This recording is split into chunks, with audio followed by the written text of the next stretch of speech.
Hello student, मैं संजीत आप लोग का स्वागत करता हूँ इन्फिनिटी क्लास में। आई होप आप लोग बहुत अच्छे होंगे, मस्त होंगे, बेस्ट होंगे। ठीक है, तो जो सीरीज चल रहा है कि एनसीईआरटी, तो एनसीईआरटी के क्लास 10 का जो एनसीईआरटी है, तो एनसीईआरटी के पहले चैप्टर जो साइंस का पहला चैप्टर क्या था? रासायनिक अभिक्रिया एवं समीकरण।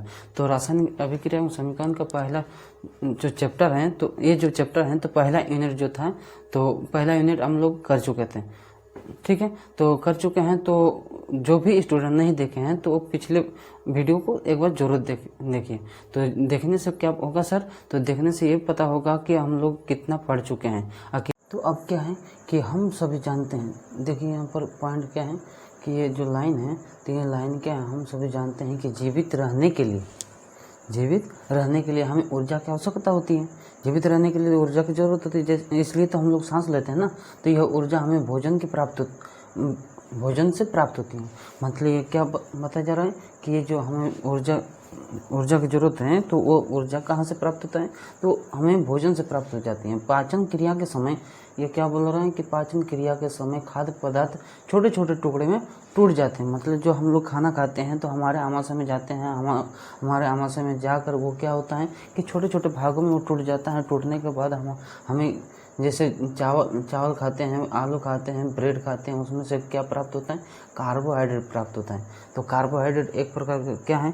ग्लूकोज है, ग्लूकोन डी का एक फॉर्म है। तो उससे ग्लूकोज जो प्राप्त होती है, तो वो प्राप्त होने के बाद हमें क्या ऊर्जा ही प्राप्त होता है। ठीक है, ग्लूकोन डी हमारे शरीर के लिए क्या है? एक ऊर्जा है।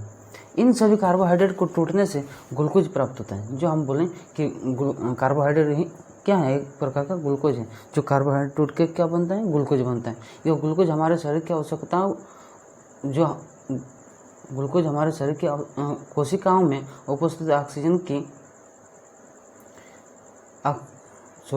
क्या है कि इन कार्बोहाइड्रेट के टूटने से ग्लूकोज प्राप्त होती है। यह ग्लूकोज हमारे शरीर की कोशिकाओं में उपस्थित ऑक्सीजन से मिलकर हमें ऊर्जा प्राप्त होती है। मतलब जो C6H12O6 है, तो ये जो ग्लूकोज है हमारे शरीर में जो ऑक्सीजन है, तो उससे मिलकर किसका निर्माण करता है? ये कार्बन डाइऑक्साइड का तो निर्माण करता है, लेकिन और थोड़ा जो लिक्विड में पानी भी बनाता है, और किसका निर्माण करता है? ऊर्जा का निर्माण करता है। तो यही बताया जा रहा है कि उपस्थित ऑक्सीजन से मिलकर हमें ऊर्जा प्रदान करता है। इस अभिक्रिया का क्या बताया जा रहा है कि इस अभिक्रिया का विशेष नाम श्वसन है। मतलब ऐसे क्रिया जिसके माध्यम से हमें जिस माध्यम से हमें ऊर्जा प्राप्त होती है, तो इस प्रकार की क्रिया को हम क्या बोलेंगे? श्वसन क्रिया। श्वसन के माध्यम से हमें क्या प्राप्त होती है? कि ऊर्जा प्राप्त होती है। तो ऊर्जा प्राप्त हो गया। अब देखो क्या है कि नेक्स्ट पॉइंट, तीसरा नंबर बताया जा रहा है कि साग सब्जी, जो हम लोग साग सब्जी खाते हैं का विघटित होकर कंपोस्ट बनना भी उसमें छिपी अभिक्रिया का ही उदाहरण है। जैसे हम लोग साग सब्जी कुछ खाते हैं, तो साग सब्जी सब जो भी खाना खाते हैं, तो वो सब हमारे पेट में क्या होता है? आमाशय में टूटता है, कंपोस्ट होता है, पचता है। और वो पचने के बाद हमें ऊर्जा प्राप्त होती है। तो वो जो ऊर्जा है, तो कौन सा होगा? उसमें छेपी, मतलब उससे हमें ऊर्जा प्राप्त हो रहा है। तो अगर प्राप्त हो रहा है तो उसमें छेपी होगा। जैसे यहाँ पर क्रियाकलाप है, तो क्रियाकलाप एक क्या है? 1.5 में।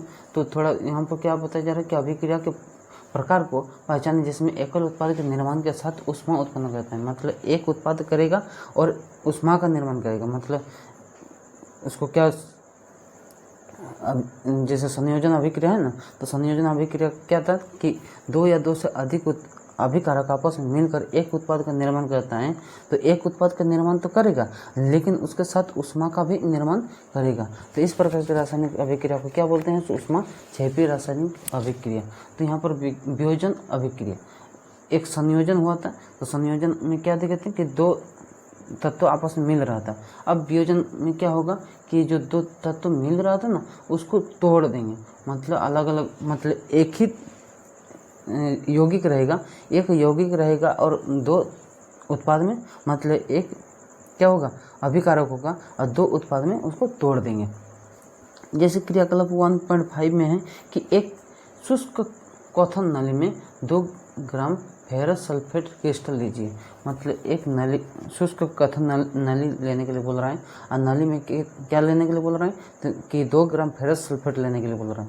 फेरस सल्फेट ले लेंगे। अब फेरस सल्फेट को क्या करेंगे, फेरस सल्फेट को क्रिस्टल के रंग पर ध्यान दीजिए। मतलब उसका जो क्रिस्टल हो रहा है, तो उस क्रिस्टल को क्या, उसके रंग में ध्यान देने के लिए बोल रहा है। फिर नेक्स्ट पॉइंट क्या है कि कथन नली को बर्नर या स्ट्रिप लैम्प के ज्वाला पर गर्म कीजिए।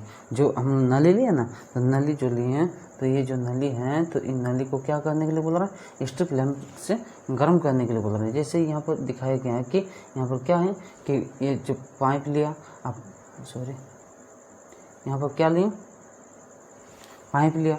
पाइप में क्या है, फेरस सल्फेट। अब फेरस सल्फेट को क्या कर रहा है कि गर्म किया जा रहा है। गर्म करने के पश्चात क्रिस्टल के रंग को देखिए। तो उसके बाद हम क्या करेंगे, उसके रंग को देखेंगे। ठीक, अब देखते हैं क्या हो रहा है कि यहाँ पर क्या आपने ध्यान दिया कि फेरस सल्फेट क्रिस्टल के हरे रंग में परिवर्तन हुआ। मतलब जो फेरस सल्फेट को हम जलाएं, मतलब नली में रख कर उसको क्या किए, जलाएं, तो जलाने के बाद उसका रंग क्या हो गया कि हरा रंग हो गया, हरे रंग के दिखाई दे रहा है। सल्फर के दहन से उत्पन्न उस अभिलाषणी की गंध को भी आप सुन सकते हैं। मतलब उसके गंध हैं, तो उसका गंध कैसे आ रहा है, तो बदबूदार आ रहा है या फिर अच्छा आ रहा है, तो उसको भी देखेंगे। तो यहाँ पर उस समीकरण को देखो, क्या है कि एक क्या है अभिकारक फेरस सल्फेट FeSO4। ठीक, FeSO4 है, और उसमें उष्मा दिया जा रहा है। उष्मा देने के बाद किसका निर्माण हुआ कि फेरिक ऑक्साइड का निर्माण हुआ। फिर सल्फर डाइऑक्साइड का निर्माण हुआ, और फिर सल्फर ट्राइऑक्साइड का निर्माण हुआ। अब देखेंगे क्या, आप देख सकते हैं कि इस अभिक्रिया में एकल अभिकर्मक टूटकर छोटे छोटे उत्पाद प्रदान करते हैं। मतलब एक अभिकारक था और 2 या 2 से अधिक उत्पाद का निर्माण हो गया, तो इस प्रकार के अभिक्रिया को क्या बोलेंगे, वियोजन अभिक्रिया। समझ में आ गया। ठीक, वियोजन अभिक्रिया क्या है, जैसे संयोजन क्या था, 2 या 2 से अधिक अभिकारक आपस में मिलकर एक उत्पाद का निर्माण करते हैं, उसको संयोजन अभिक्रिया बोले। अब वियोजन क्या है, वियोजन मतलब टूटना, एक रहेगा और 2 या 2 से अधिक भाग में टूट जाएगा, तो उसको क्या बोलेंगे, वियोजन अभिक्रिया। गर्म करने पर फेरस सल्फेट क्या हुआ, FeSO4.7H2O। यहाँ पर क्या बताया जा रहा है कि जो फेरस सल्फेट है FeSO4.7H2O क्रिस्टल जल त्याग देता है। मतलब यहाँ पर जो पानी है उसको त्याग दे देता है, इसलिए हम क्या नहीं, डायरेक्ट FeSO4। क्रिस्टल का रंग बदल जाता है, मतलब इसमें पानी अगर रहेगा तो फिर उसका रंग कुछ अलग होगा। इसके उपरांत यह फेरिक ऑक्साइड Fe2O3 क्या होगा, SO2 तथा सल्फर ट्राइऑक्साइड में परिवर्तन हुआ। मतलब इसको हम दहन कर दिए, मतलब गर्म कर दिए, दहन नहीं किए, गर्म किए, और गर्म करने के तत्पश्चात क्या हुआ कि यहाँ पर किसका निर्माण हुआ, फेरिक ऑक्साइड का निर्माण हुआ, फिर सल्फर डाइऑक्साइड का निर्माण हुआ, फिर यहाँ पर सल्फर ट्राइऑक्साइड का निर्माण हुआ। तो यहाँ पर फिर से देखेंगे कि फेरिक ऑक्साइड ठोस है, यहाँ फेरिक ऑक्साइड जो है सॉलिड रूप में है। फेरिक ऑक्साइड क्या है, फेरिक ऑक्साइड क्या है, सॉलिड रूप में। अब फिर यहाँ पर क्या है, सल्फर डाइऑक्साइड गैसीय रूप में, और सल्फर ट्राइऑक्साइड के किस रूप में, गैसीय रूप में। अब देखेंगे इसका क्या है नीचे कि उष्मा देने पर कैल्शियम कार्बोनेट का कैल्शियम हाइड्रोक्साइड तथा ये वाला पॉइंट हम पढ़ रहे हैं। ठीक है, ये क्या है कि उष्मा देने पर कैल्शियम कार्बोनेट, हम कैल्शियम कार्बोनेट लिए, और कैल्शियम कार्बोनेट का क्या किया, कैल्शियम ऑक्साइड तथा कार्बन डाइऑक्साइड में वियोजित होना एक प्रमुख वियोजन अभिक्रिया है। मतलब यहाँ पर कैल्शियम कार्बोनेट ले लिए, मतलब चूना पत्थर जिसको बोलते हैं, और चूना पत्थर को जब हम उष्मा दिए, उष्मा देने के बाद हमें क्या प्राप्त हुआ कि बुझा हुआ चूना, मतलब CaO। फिर हमें क्या, उसमें से क्या मिला, कार्बन डाइऑक्साइड। तो वही सब लिखा हुआ है कि जिसका उपयोग विभिन्न उद्योग में होता है। कैल्शियम कार्बोनेट का चूना या बिना बुझा हुआ चूना कहते हैं कैल्शियम। तो ये थोड़ा याद रखना। ठीक, क्या रखना कि जो बुझा हुआ चूना है उसका रासायनिक सूत्र क्या होता है, तो CaO, उसको क्या बोला जाता है, बिना बुझा हुआ चूना। या फिर उसका रासायनिक नाम क्या होता है, कैल्शियम ऑक्साइड। क्या होता है, कैल्शियम ऑक्साइड। ये क्वेश्चन आ जाता है 1 नंबर का। आपके जो मैट्रिक का एग्ज़ाम होगा ना, 10th का एग्ज़ाम होगा, तो उस एग्ज़ाम में जो MCQ क्वेश्चन आता है, कुछ 40 आता है MCQ क्वेश्चन, तो वो 40 में से हो सके 1-2 को इधर से दे दें। तो थोड़ा याद रख लेना कि याद मतलब कौन वाला रखना, कुछ यौगिक का नाम याद रखना, कुछ तत्वों को याद रखना, ठीक, उसके फॉर्मूला को याद रखना, उसके नाम को याद रखना। इसके अनेक, नेक्स्ट क्या है, इसके अनेक उपयोग में से एक उपयोग क्या है, सीमेंट के निर्माण में होता है। जो कैल्शियम ऑक्साइड है, कैल्शियम ऑक्साइड का निर्माण मतलब कहाँ पर इसका इस्तेमाल किया जाता है, सीमेंट बनाने में। इसलिए तो सीमेंट ज़्यादा मजबूत होता है, मतलब कुछ समय का अंतराल क्या होता है, वो मतलब एक गम के जैसा काम करता है। जैसे हम लोग प्लास्टर वगैरह करते हैं या फिर बिल्डिंग वगैरह बनता है, तो इसमें क्या मिला हुआ रहता है, कैल्शियम ऑक्साइड। ऊष्मा के द्वारा की गई वियोजन अभिक्रिया को ऊष्मीय वियोजन कहते हैं। मतलब इसमें ऊष्मा देकर उसको अलग कर दिया गया, तो इसलिए उसको क्या बोलेंगे, ऊष्मीय वियोजन। मतलब वियोजन तो हुआ, मतलब अलग तो हुआ, लेकिन किसके उपस्थिति में, ऊष्मा के उपस्थिति में। ऊष्मा उसमें दिए हम, तो इसलिए उसमें क्या हुआ कि उसमें मतलब इस प्रकार के रासायनिक अभिक्रिया क्या बोलेंगे, ऊष्मीय वियोजन। ठीक, अब देखेंगे क्या कि ऊष्मीय वियोजन अभिक्रिया का एक अन्य उदाहरण, मतलब यहाँ पर क्रियाकलाप बताया जा रहा है कि क्रियाकलाप में क्या है कि एक क्वथन नली में, मतलब फिर से एक क्वथन नली लेने के लिए बोल रहे हैं, जैसे यहाँ पर दिया गया है 2 ग्राम लेड नाइट्रेट, मतलब यहाँ पर लेड नाइट्रेट लेने के लिए बोल रहा है। तो लेड नाइट्रेट ले लेंगे, तो लेड नाइट्रेट लेने के बाद चिमटे से क्वथन नली को पकड़कर ज्वाला के ऊपर रखकर इसे गर्म कीजिए। मतलब यहाँ पर जैसे लो है, तो लो से उसको गर्म करने के लिए बताया जा रहा है। जैसे क्रियाकलाप में इतना मतलब चित्र जो दिया है उसमें दिखाया गया है। आपने क्या देखा, यदि कोई परिवर्तन हुआ है तो उसे नोट कर लीजिए। क्या करने के लिए बोला, अगर उसमें कुछ रंग परिवर्तन हुआ, उसके अवस्था में परिवर्तन हुआ, तो उसको नोट करने के लिए बोल रहा है। अब देखेंगे भूरे रंग का धुआं उत्सर्जित होता है। मतलब जब हम लेड नाइट्रेट को हम गर्म करेंगे तो किस कलर के धुआं उत्पन्न होगा, तो भूरे रंग का। किस कलर का, भूरे रंग का धुआं उत्पन्न होगा। यह नाइट्रोजन डाइऑक्साइड है। क्या है, नाइट्रोजन डाइऑक्साइड, मतलब NO2। उसका फॉर्मूला क्या होता है, NO2। तो यह अभिक्रिया इस प्रकार है। मतलब फिर से यहाँ पर कुछ समीकरण दिया हुआ है, तो समीकरण को हम पढ़ेंगे। तो यहाँ पर क्या है, लेड नाइट्रेट का सूत्र क्या होता है, PbNO3 PB, थोड़ा याद रख लेना, ठीक है, PbNO3 और वो कौन से अवस्था में, सॉलिड अवस्था में, मतलब ठोस अवस्था में। अब उसमें क्या दिया जा रहा है कि तापन, जैसे क्रियाकलाप में मतलब चित्र में दिखाई गया है कि उसमें आग दिया जा रहा है। मतलब जो स्प्रिट लाइट है, तो उसमें क्या ऊष्मा दिया जा रहा है, आग दिया जा रहा है, मतलब तापन दिया जा रहा है। अब उसको जब जलाया गया तो उसमें से क्या निकला कि लेड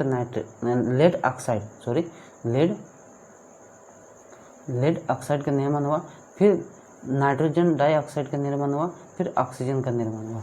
मतलब इधर क्या था, एक अभिकारक था। एक अभिकारक क्या हुआ कि टूटकर, मतलब उसमें जब तापन दिए तो 2 या 2 से अधिक उत्पाद का निर्माण हुआ। तो इस प्रकार के अभिक्रिया को हम क्या बोलेंगे, वियोजन अभिक्रिया। ठीक, मतलब ये भी उदाहरण जो है, तो ये उदाहरण किसका उदाहरण है, वियोजन अभिक्रिया का एक उदाहरण है। ठीक, अब देखेंगे क्या, एक क्रियाकलाप दिया हुआ है, क्रियाकलाप को देखेंगे, क्रियाकलाप 1.7। तो यहाँ पर कुछ दिया हुआ है, तो यहाँ पर क्या है, कुछ आकृति दिया हुआ है, उसको अच्छे तरीके से देखेंगे। तो यहाँ पर क्या है कि एक प्लास्टिक का मग लीजिए, जैसे यहाँ पर मग दिया गया है, ये मग है। इसकी तली में 2 छिद्र करके इसमें रबड़ का डांट लगा दीजिए। इन छिद्रों में कार्बन इलेक्ट्रोड डाल दीजिए। मतलब इसमें इलेक्ट्रोड डालने के लिए बोल रहे हैं। जैसे इसमें क्या होता है, एक एनोड होता है और एक कैथोड। जैसे यहाँ पर दिया है, एक एनोड है और एक कैथोड है। मतलब ये वाला क्या है, एनोड है, और ये वाला क्या है, एक कैथोड है। ठीक, इन छिद्र में कार्बन इलेक्ट्रोड डाल दीजिए जैसा कि चित्र में इतना दिया हुआ है। इस इलेक्ट्रोड को 6 वोल्ट की बैटरी से जोड़ दीजिए। मतलब यहाँ पर क्या बताया जा रहा है कि 6 वोल्ट की बैटरी से जोड़ने के लिए बताया जा रहा है। मग में इतना जल डाल दिए कि इलेक्ट्रोड इसमें डूब जाए। मतलब ये जो इलेक्ट्रोड 2 हैं तो ये डूब जाए, मतलब थोड़ा सा दिखे लेकिन आधा से ज़्यादा क्या होना चाहिए, डूबना चाहिए। इलेक्ट्रोड इसमें डूब जाए। इस जल में दोनों सल्फ्यूरिक अम्लों की कुछ बूंदें डाल दी। मतलब इसमें क्या डालने के लिए बताया जा रहा है, दोनों सल्फ्यूरिक एसिड डालने के लिए बोल रहे हैं। जल से भरी 2 आसंकित परख नलियों को दोनों कार्बन इलेक्ट्रोड के ऊपर उल्टा करके रख दीजिए। फिर उसको क्या करने के लिए बोल रहा है, उल्टा करके रखने के लिए बोल रहा है कि उसमें 2 परख नली लगने के लिए बोल रहे हैं। और उसको जो इलेक्ट्रोड हैं तो इलेक्ट्रोड को ढक के रखने के लिए बोल रहे हैं। ठीक, अब नेक्स्ट पॉइंट क्या है कि अब विद्युत धारा प्रवाहित करके इस उपकरण को थोड़ी देर के लिए छोड़ दीजिए। मतलब इसमें क्या बताया जा रहा है कि अब इसमें विद्युत धारा जो बैटरी है, बैटरी से विद्युत धारा प्रवाहित करने के लिए बोल रहा है। अब जब विद्युत धारा प्रवाहित करेंगे तो क्या होगा, दोनों इलेक्ट्रोड को आप बुलबुले बनते हुए देखेंगे। मतलब इसमें क्या है, देखो यहाँ पर क्या है, कुछ बुलबुला देखने को मिल रहा है। ये बुलबुला आंशिक नली से जल को विस्थापित कर देते हैं। मतलब ये क्या करते हैं, जो पानी है तो पानी को विस्थापित करने का क्षमता रखते हैं। सर विस्थापित मतलब क्या होता है, उसको हटाने का क्षमता रखता है। ठीक, विस्थापित मतलब उसको हटाना, मतलब एक स्थान से दूसरे स्थान तक उसको हटा देना। क्या दोनों परख नली में एकत्रित गैस का आयतन समान है? यहाँ पर क्या बताया जा रहा है कि क्या दोनों परख नली में एकत्रित गैस का आयतन समान है। मतलब जो दोनों परख नली हैं तो उसमें क्या उसके जो गैसों में, मतलब परख नली में गैस उत्पन्न हुआ तो गैस का आयतन क्या समान है, तो समान है या फिर नहीं है उसको देखेंगे। चलो, क्या है कि जब दोनों परख नली गैस से भरे जाए तब उन्हें सावधानीपूर्वक हटाइए।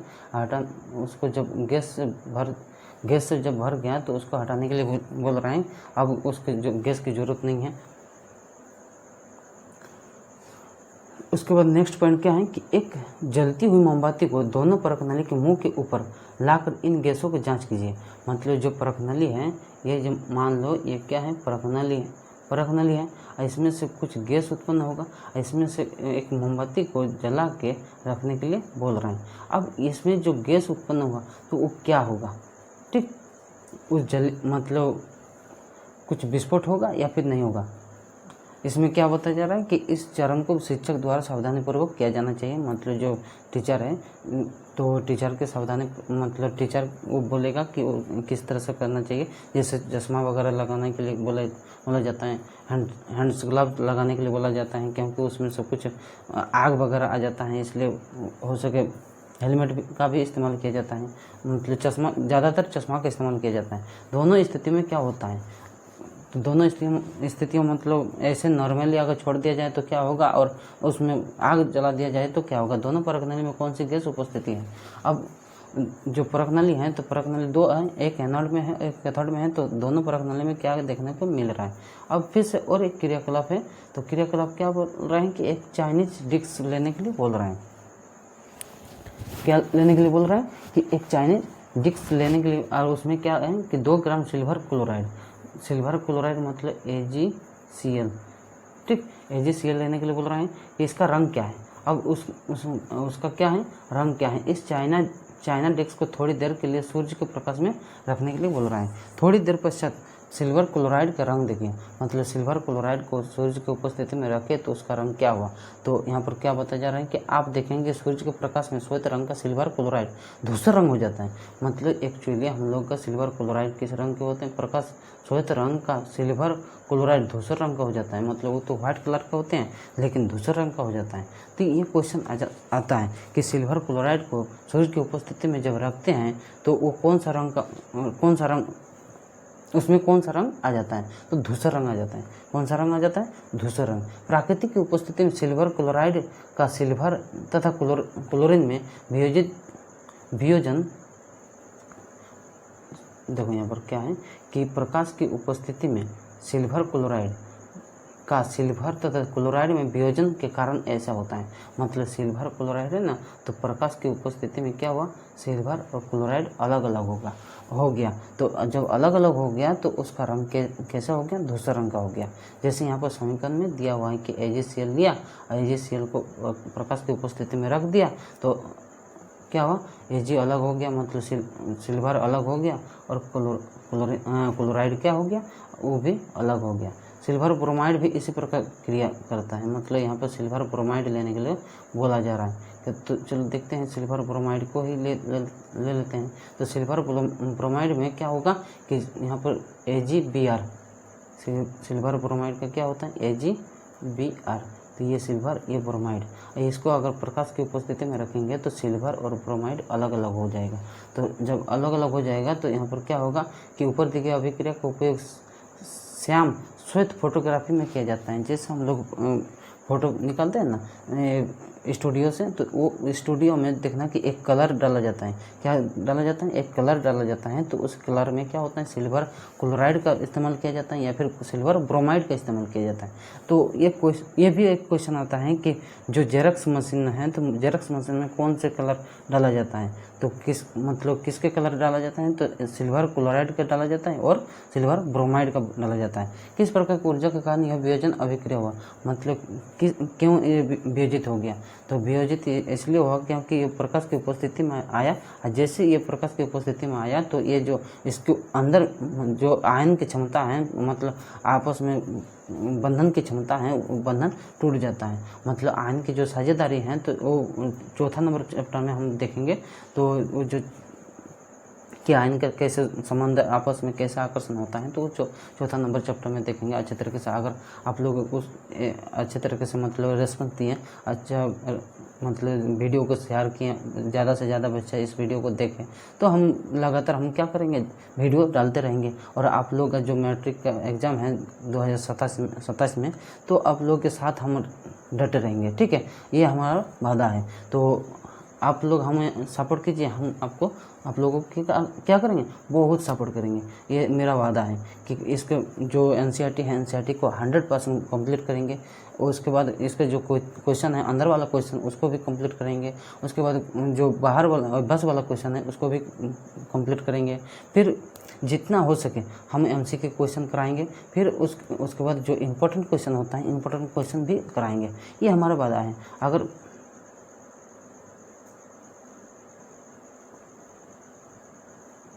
तो आगे चलते हैं, क्या है कि हमने देखा कि वियोजन अभिक्रिया में अभिकारकों को तोड़ने के लिए ऊष्मा, प्रकाश या विद्युत ऊर्जा की आवश्यकता होती है। मतलब जो आपस में बॉन्डिंग होता है, तो उसको तोड़ने के लिए किसकी जरूरत होती है, कि ऊष्मा की जरूरत होती है, प्रकाश की जरूरत होता है, विद्युत ऊर्जा की जरूरत होती है।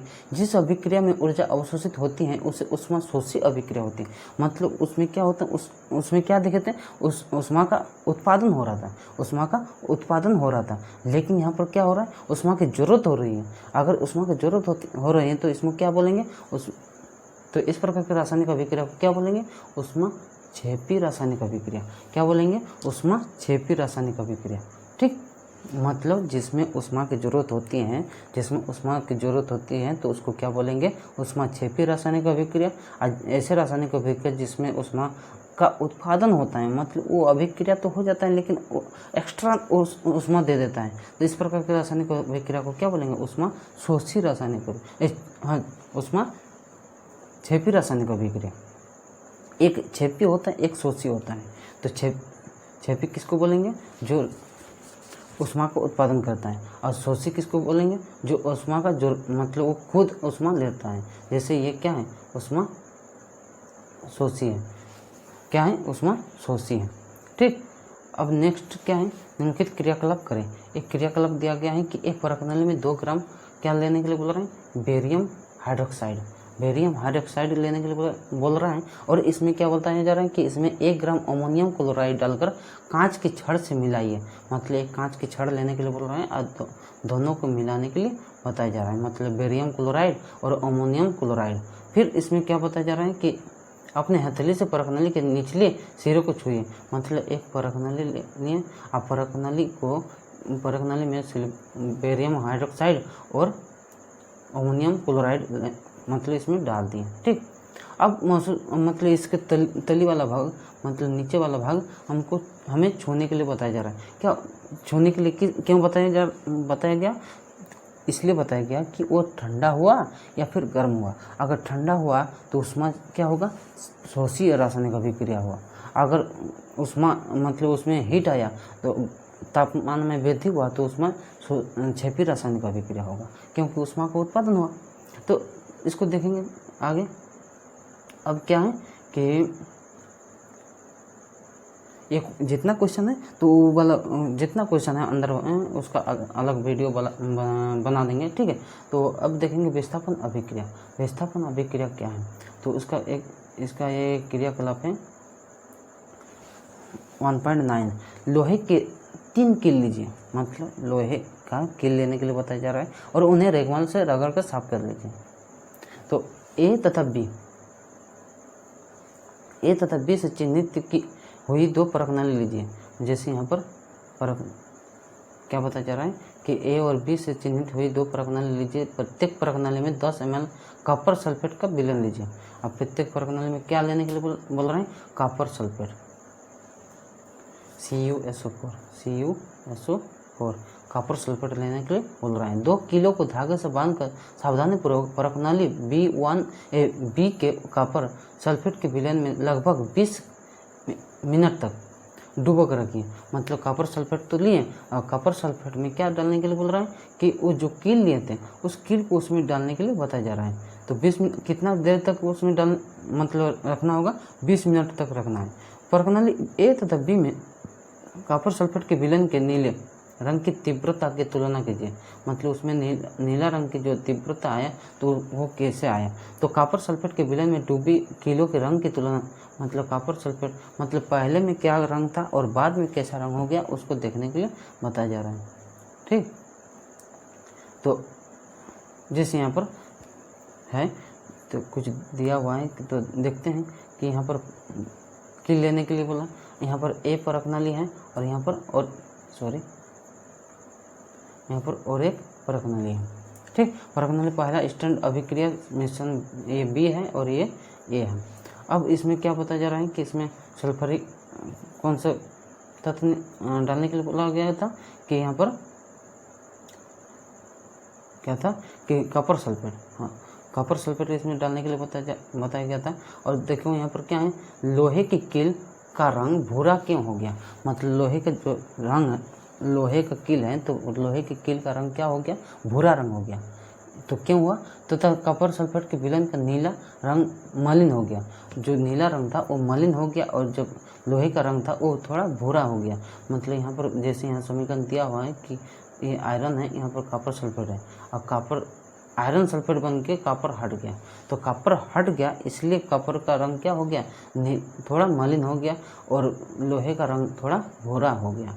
अब देखो क्या है कि नीचे इस अभिक्रिया में लोहे ने दूसरे तत्व कॉपर को सल्फेट के विलयन में विस्थापित कर दिया। मतलब यहाँ से ये जो आयरन क्या किया? ये जो कॉपर है कॉपर को विस्थापित कर दिया और कॉपर के स्थान को ग्रहण कर लिया और क्या किसका निर्माण कर दिया कि आयरन सल्फेट बन गया। तो इस प्रकार की रासायनिक अभिक्रिया क्या बोलेंगे?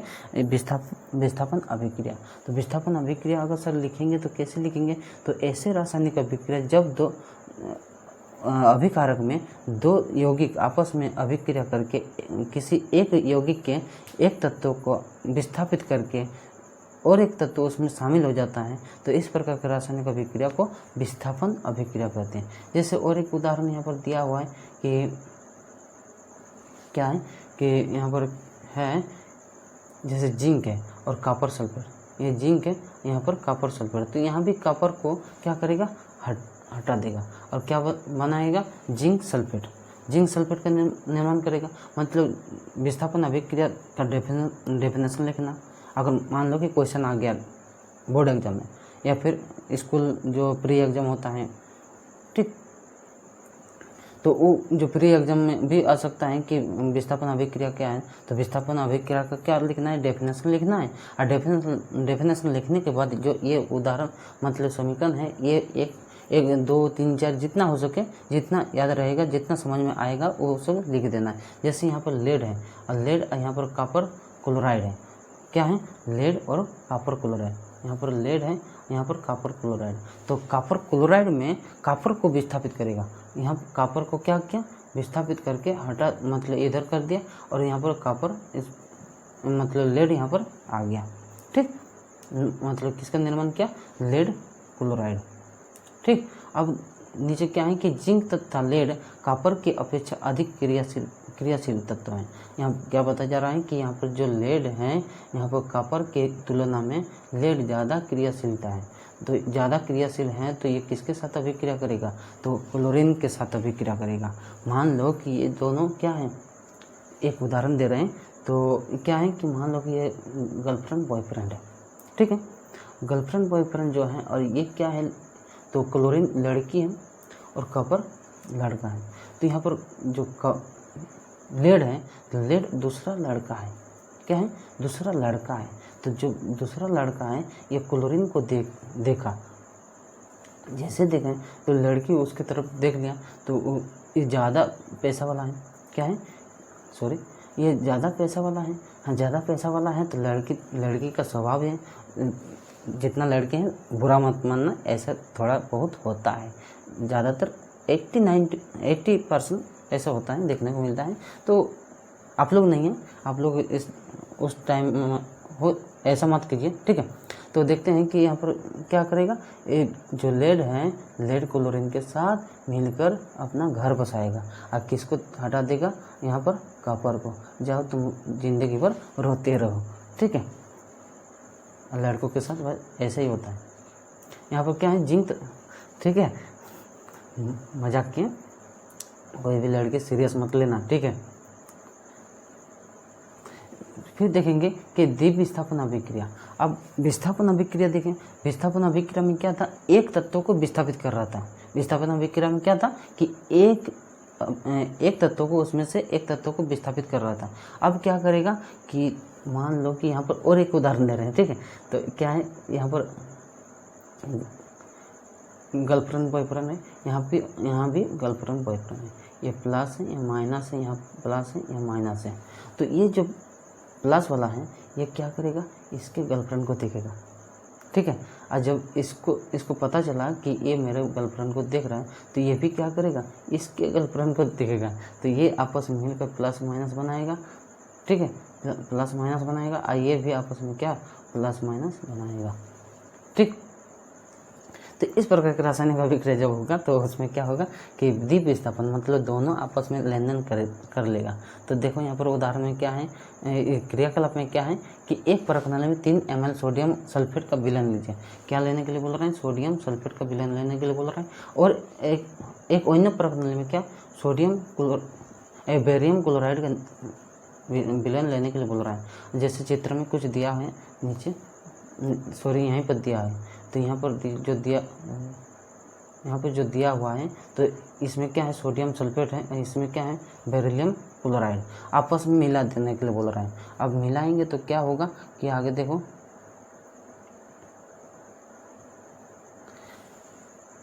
क्या है कि आप देखेंगे श्वेत रंग के एक पदार्थ का निर्माण होता है। जब उसको सोडियम सल्फेट को बेरियम क्लोराइड के साथ अभिक्रिया कराएं तो क्या बताया जा रहा है कि एक श्वेत रंग का पदार्थ का निर्माण हुआ। श्वेत रंग का क्या हुआ? पदार्थ का निर्माण हुआ जो जल में अविलय है, जल में वो घुला नहीं। इस अविलय पदार्थ को अवक्षेप कहते हैं। मतलब जब रासायनिक अभिक्रिया होते हैं और उसमें से कुछ पदार्थ जब घुलता नहीं है तो उस अघुलनशील पदार्थ को क्या बोलेंगे? अवक्षेप। क्या बोलेंगे? अवक्षेप। जिस अभिक्रिया में अवक्षेप का निर्माण होता है उसे अवक्षेपन अभिक्रिया कहते हैं। मतलब ऐसे रासायनिक अभिक्रिया जब किसी अभिक्रिया में कुछ पदार्थ घुलता नहीं तो उस घुलनशील पदार्थ को क्या बोलेंगे? अवक्षेप। इस प्रकार के रासायनिक अभिक्रिया को क्या बोलेंगे? अवक्षेपन अभिक्रिया। ठीक है, अब द्वीप विस्थापन अभिक्रिया में क्या होता है कि ऐसा क्यों होता है कि जैसे यहाँ पर क्या है? सोडियम है, और सोडियम यहाँ पर क्या है? सल्फेट है। फिर यहाँ पर बेरियम है, यहाँ पर क्लोराइड है। तो सोडियम क्या करेगा? क्लोरीन के साथ अभिक्रिया करेगा, और बेरियम क्या करेगा, सल्फेट के साथ अभिक्रिया करेगा, जैसा हम थोड़ा देर पहले बताए थे गर्लफ्रेंड बॉयफ्रेंड वाला। ठीक है, तो अवक्षेप का निर्माण होता है एक अन्य उत्पाद, क्या बताया जा रहा है कि एक अन्य उत्पाद सोडियम क्लोराइड का भी निर्माण होता है। मतलब यहाँ पर बेरियम सल्फेट का निर्माण हुआ और यहाँ पर फिर से किसका निर्माण हुआ, सोडियम क्लोराइड का निर्माण हुआ। विलयन में ही रहता है, मतलब वो विलयन के अंदर ही काम होता है, लेकिन दोनों अलग अलग बिहेव करता है। ये अभिक्रिया जिनमें अभिकारकों के बीच आयनों का आदान प्रदान होता है, मतलब ये क्यों होता है कि आयन का आदान प्रदान होता है, जैसे Na और Cl। तो NaCl में क्या होता है, इसका अंतिम कक्ष में क्या होता है कि जैसे इलेक्ट्रॉन विन्यास निकालेंगे तो 2, 8 और इसका अंतिम कक्ष में 7, क्योंकि सॉरी इसके अंतिम कक्ष में क्या होता है 1 होता है, क्योंकि इसका इलेक्ट्रॉन यार इसका अंतिम का मतलब इलेक्ट्रॉन संख्या कितना है 11, इसका कितना है 17 होता है। तो इसका अगर निकालेंगे तो क्या होगा 2, 8 और 7, तो ये इलेक्ट्रॉन क्या करेगा, इसको दे देगा, मतलब इलेक्ट्रॉन का साझेदारी हुआ। इलेक्ट्रॉन का साझेदारी जब होता है तो उसमें क्या होता है, एक बॉन्डिंग बनाता है और ये आपस में क्या एक यौगिक का निर्माण करता है। ठीक है, उसी प्रकार यहाँ पर सल्फेट है और यहाँ पर बेरियम है, तो बेरियम ने भी क्या किया, आयनों का आदान प्रदान किया, और ये आयनों का आदान प्रदान किया, ये भी आयनों का आदान प्रदान किया और नया यौगिक का निर्माण किया। मतलब 2 नए यौगिक का निर्माण होता है, उसमें उसको क्या बोलेंगे, द्विविस्थापन अभिक्रिया। तो अब क्या है, फिर से क्रियाकलाप। सर आप क्रियाकलाप ज़्यादा कराते हैं, तो क्रियाकलाप अगर नहीं करेंगे ना तो फिर समझ में नहीं आएगा। ठीक, जब तक क्रियाकलाप नहीं करेंगे तब तक समझ में आना नामुमकिन होता है। तो क्रियाकलाप करना जरूरी हो जाता है। तो यहाँ पर क्या है, क्रियाकलाप 1.2 पर ध्यान दें, जिसमें आपने लेड नाइट्रेट तथा पोटेशियम आयोडाइड का मिश्रण लिए थे। मतलब क्रियाकलाप 1.2 का बात किया जा रहा है, तो उसमें क्या था कि लेड नाइट्रेट लिए थे और पोटेशियम आयोडाइड लिए थे, और फिर अवक्षेप किस रंग का था, तो उसमें कौन सा दूसरा रंग का था। क्या आप अवक्षेपित यौगिक का नाम बता सकते हैं, मतलब उसमें यौगिक जो बना था उसका नाम बता सकते हैं। तो NaCl भी बना था, यहाँ पर बेरियम सल्फेट का भी निर्माण हुआ था। इस अभिक्रिया के लिए संतुलित रासायनिक समीकरण लिखे, मतलब वो जो रासायनिक अभिक्रिया बना तो उसको संतुलित करने के लिए बोल रहा है। क्या यह भी द्विविस्थापन अभिक्रिया है? हाँ, हो सकता है। अगर 2 तत्वों का आदान प्रदान हुआ तो वो भी क्या हो सकता है, द्विविस्थापन अभिक्रिया हो सकता है। अब देखेंगे नया क्या है, एक उपचयन होता है, एक अपचयन होता है। जैसे यहाँ पर है कि एक उपचयन है और एक अपचयन है। जैसे यहाँ पर क्या है, एक क्रियाकलाप 1.11, मतलब चाइना डिस्क में 1 ग्राम कॉपर चूर्ण लेकर उसे गर्म कीजिए। मतलब कॉपर लेने के लिए बोल रहा है और उसको गर्म करने के लिए बताया जा रहा है। अब गर्म करते रहो, आगे देखते हैं, तो तब तक गर्म हो जाएगा। ठीक, जब गर्म किए तो कॉपर चूर्ण के सतह पर कॉपर ऑक्साइड का काली परत चढ़ जाती है। अब गर्म जब कर दिए तो कॉपर ऑक्साइड क्या होता है, एक काली परत चढ़ जाता है। यह काला परत क्यों बना, लो अब काली परत कहाँ से आ गया ये, तो यह कॉपर ऑक्साइड कॉपर में ऑक्सीजन के योग से होता है। क्या होता है, यहाँ पर क्या हुआ, ऑक्सीजन के साथ अभिक्रिया किया, और ऑक्सीजन के साथ अभिक्रिया करने के कारण ही ऐसा हुआ कि वो काला रंग के हो गया। मतलब यहाँ पर कॉपर लिए और ऑक्सीजन लिए, और ऑक्सीजन आपस में मिलकर क्या कॉपर ऑक्साइड बन गया। और कॉपर ऑक्साइड किस कलर के होते हैं, तो काले रंग के होती हैं। ठीक, यदि इस गर्म पदार्थ, मतलब अभी गर्म है, छूना नहीं, ठीक, तो ये जो कॉपर ऑक्साइड है कि ऊपर हाइड्रोजन गैस प्रवाहित की जाए तो सतह की काली परत भूरे रंग की हो जाती है। मतलब अब ये जो है तो इसके साथ क्या करेंगे, हाइड्रोजन मिला देंगे। क्या करेंगे, हाइड्रोजन मिला देंगे। तो ये जो काले रंग के थे, तो ये काला रंग से क्या हो गया, भूरा रंग हो गया, क्योंकि इस स्थिति में विपरीत अभिक्रिया संपन्न होती है। मतलब जो काले रंग था हाइड्रोजन के साथ जैसे अभिक्रिया किया तो कौन सा रंग हो गया, भूरे रंग का हो गया, तथा कॉपर प्राप्त होती है। मतलब यहाँ पर कॉपर ऑक्साइड था और कॉपर ऑक्साइड हाइड्रोजन के साथ अभिक्रिया किया तो कॉपर अलग हो गया, और फिर इधर क्या हुआ, ऑक्सीजन प्राप्त हो गया, मतलब जल प्राप्त हो गया। तो जल प्राप्त हो गया। तो इसमें से क्या हुआ कि यहाँ पर देखो ऑक्सीजन के साथ अभिक्रिया किया, मतलब यहाँ पर कॉपर में ऑक्सीजन का वृद्धि हुआ। कॉपर में ऑक्सीजन नहीं था लेकिन ऑक्सीजन आ गया, तो इसको क्या बोलेंगे, उपचयन बोलेंगे या फिर अपचयन बोलेंगे। तो इसको थोड़ा आगे पढ़ लेते हैं, उसके बाद बताएंगे उपचयन हुआ या फिर अपचयन हुआ। जैसे यहाँ पर कॉपर ऑक्साइड था, यहाँ पर हाइड्रोजन के साथ अभिक्रिया किया, तो यहाँ पर कॉपर ऑक्साइड से क्या हुआ कि ऑक्सीजन हट गया। अगर हट गया तो वो वहाँ पर उपचयन हुआ या फिर अपचयन हुआ। जैसे हाइड्रोजन है, हाइड्रोजन में ऑक्सीजन जुड़ गया तो हाइड्रोजन उपचयन हुआ और फिर अपचयन हुआ। तो जहाँ पर ऑक्सीजन का निर्माण होता है तो मतलब शॉर्ट में अगर देखेंगे तो थोड़ा पढ़ देते हैं, उसके बाद बताएंगे, ठीक। तो अभिक्रिया के समय जब किसी पदार्थ में ऑक्सीजन की वृद्धि होती है तो क्या कहते हैं कि उसका उपचयन हुआ। क्या हुआ, ऑक्सीजन की वृद्धि होती है तो उसे तो कहते हैं कि उसका उपचयन हुआ। तथा जब अभिक्रिया किसी पदार्थ में ऑक्सीजन के ह्रास होती हैं तो उसे अपचयन कहते हैं। मतलब ऑक्सीजन की कमी को क्या बोलेंगे, ऑक्सीजन की अगर कमी हो गया तो अपचयन बोलेंगे, अगर ऑक्सीजन की वृद्धि हो गई तो फिर उसको क्या बोलेंगे, उपचयन बोलेंगे। मतलब यहाँ पर क्या डायरेक्ट ऑक्सीजन की वृद्धि मतलब उपचयन, ठीक, और ऑक्सीजन की कमी तो अपचयन, ठीक, याद रहेगा, वृद्धि उपचयन, कमी अपचयन। हर्ष मतलब ये जो हर्ष है किसी को अपना ये नहीं है कि हर्ष मतलब क्या होता है, हर्ष मतलब घटना होता है, मतलब कमी हो जाना, ठीक। अब नेक्स्ट पेज में क्या है कि नेक्स्ट पेज में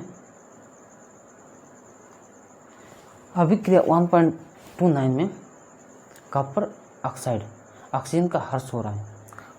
जैसे यहाँ पर है, यहाँ पर ऑक्सीजन का क्या हुआ, ऑक्सीजन का हर्ष हुआ मतलब कमी हो गया। मतलब कॉपर में क्या हुआ कि अब ऑक्सीजन का हर्ष हो रहा है इसलिए यह उपचयन हुआ, मतलब ऑक्सीजन की कमी हो गई तो उसको क्या बोलेंगे, अपचयन हुआ। हाइड्रोजन में ऑक्सीजन की वृद्धि हुई, मतलब यहाँ पर हाइड्रोजन में ऑक्सीजन की वृद्धि हो गया तो मतलब हाइड्रोजन में क्या हुआ, उपचयन हुआ। अर्थात किसी अभिक्रिया में एक अभिकारक उपचयित तथा दूसरा अभिकारक अपचयित होता है। तो अगर एक ही रासायनिक अभिक्रिया में उपचयन और अपचयन दोनों देखने को मिलता है तो इस प्रकार की रासायनिक अभिक्रिया को हम क्या बोल सकते हैं कि रेडॉक्स अभिक्रिया। कि कौन सा अभिक्रिया, रेडॉक्स अभिक्रिया, ठीक। तो अगर क्वेश्चन में आ जाए कि रेडॉक्स अभिक्रिया क्या है, तो रेडॉक्स अभिक्रिया ऐसे रासायनिक अभिक्रिया जिसमें ऑक्सीजन की वृद्धि और ऑक्सीजन की कमी दोनों देखने को मिलता है, तो इस प्रकार रासायनिक अभिक्रिया को रेडॉक्स अभिक्रिया कहते हैं। तो इसको दूसरा लैंग्वेज में भी बोल सकते हैं कि जैसे ऑक्सीजन की जैसे वृद्धि हो गया ना तो हाइड्रोजन की कमी होगी, अगर ऑक्सीजन की कमी हो गया तो फिर हाइड्रोजन का वृद्धि हुआ, ऑक्सीजन का वृद्धि हुआ तो उपचयन हुआ, ठीक, और ऑक्सीजन की कमी हो गया तो अपचयन हुआ। उसी रासायनिक अभिक्रिया में अगर हाइड्रोजन की कमी हो गया तो उपचयन बोलेंगे, ऑक्सीजन हाइड्रोजन का कम वृद्धि हो गया फिर उसको क्या बोलेंगे, अपचयन बोलेंगे, ठीक। अब नेक्स्ट क्या है कि रेडॉक्स अभिक्रिया का कुछ उदाहरण यहाँ पर दिया है कि जैसे जिंक ऑक्साइड है, जिंक ऑक्साइड कार्बन के साथ अभिक्रिया किया, जिंक के ऑक्साइड जो है तो ऑक्सीजन यहाँ से हट गया, हटने के बाद कार्बन के साथ अभिक्रिया किया, ऑक्सीजन कार्बन मोनोऑक्साइड बन गया, यहाँ पर जिंक अलग रह गया। फिर यहाँ पर मैंगनीज ऑक्साइड जो है हाइड्रोक्लोरिक एसिड के साथ अभिक्रिया किया, मैंगनीज क्लोराइड बन गया, और फिर यहाँ पर जल बन गया, यहाँ पर फिर क्लोरीन अलग हो गया। मतलब यहाँ पर हाइड्रोजन के साथ ऑक्सीजन नहीं था लेकिन ऑक्सीजन क्या हुआ, वृद्धि हो गया, मतलब हाइड्रोजन में उपचयन हुआ, हाइड्रोजन में क्या हुआ, उपचयन हुआ, और मैंगनीज में क्या हुआ, अपचयन हुआ, ठीक, समझ में आ गया। तो अब नेक्स्ट देखते हैं आगे। तो आगे क्या है कि जैसे अभिक्रिया क्या है कि अभिक्रिया 3.31 में कार्बन उपचयित हुआ होकर कार्बन मोनोऑक्साइड जैसे हम देखें, और जिंक ऑक्साइड अपचयित होकर जिंक बनता है। मतलब जिंक में ऑक्सीजन की कमी होगी, जिंक में ऑक्सीजन की कमी होगी। उसी प्रकार यहाँ पर हाइड्रोक्लोरिक में क्लोरीन में क्या हुआ, उपचयित हुआ, क्योंकि वहाँ पर ऑक्सीजन की वृद्धि हो गया। फिर मैंगनीज ऑक्साइड में क्लोरीन जोड़ गया, मतलब अपचयन हो गया। ऊपर अब देखेंगे कि ऊपर के उदाहरण ऊपर के उदाहरण के आधार पर हम कह सकते हैं कि यदि किसी अभिक्रिया में पदार्थ के उपचयन क्या है, क्योंकि पदार्थ के अपचयन तब होता है जब उसमें ऑक्सीजन की वृद्धि या फिर हाइड्रोजन का ह्रास होता है। जैसे थोड़ी देर पहले हम बताएं कि ऑक्सीजन की वृद्धि होगा तो क्या बोलेंगे, ऑक्सीजन की वृद्धि या फिर हाइड्रोजन की कमी तो उसके उपचयन बोलेंगे, और जब ऑक्सीजन की कमी और हाइड्रोजन की वृद्धि तो अपचयन बोलेंगे। ठीक, तो ये थोड़ा देर पहले हम बता दिए।